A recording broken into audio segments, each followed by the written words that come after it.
How well are you covered on the road? Sumitra Lagoo from Morris Law is here to explain how to better protect yourself when it comes to auto insurance changes in Ontario. Of course, you're not an insurance broker, you're a lawyer. Yes. And there are lots of changes regarding the law, how much you can sue for, how much you get if you're in a crash in Ontario now. There have been a lot of changes, and it's partly because of the effort to reduce insurance premiums that the government has brought in. So a lot of our clients don't know that benefits, no-fault benefits, have been reduced drastically since the changes.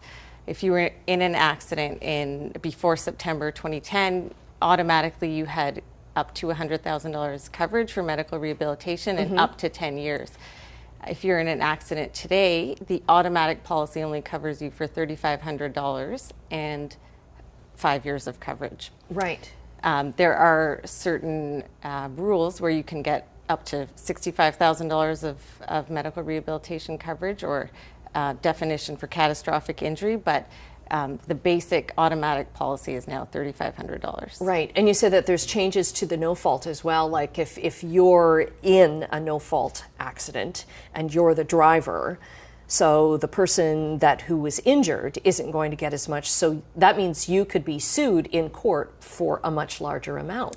Exactly, Annette. So the person who was injured will have access to much less through their no-fault policy, which would increase your exposure.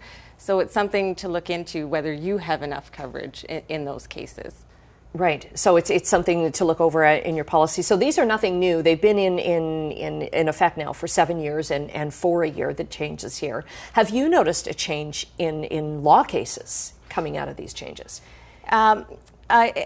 Yes, I mean there are now the injured victim is suing for enhanced things that previously they could get from no-fault benefits. They're all now turning to the at-fault motorist for those needs as a result of the accident. So it's unfortunate that they don't have the no-fault coverage to fall back on, because if you're not able to sue an at-fault motorist, you don't have access through the legal system. And how is this change like across the country kind of thing? I know that these are only in Ontario. Do other provinces have similar things, and have they run into similar problems where, okay, the insurance money isn't there, so now we're turning to court systems?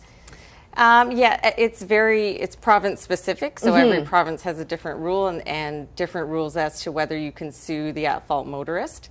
But in Ontario, the rules for suing at-fault motorists, they've been changing to the detriment of the at-fault person. There's deductibles in place for pain and suffering awards, and those are increasing now every year with inflation.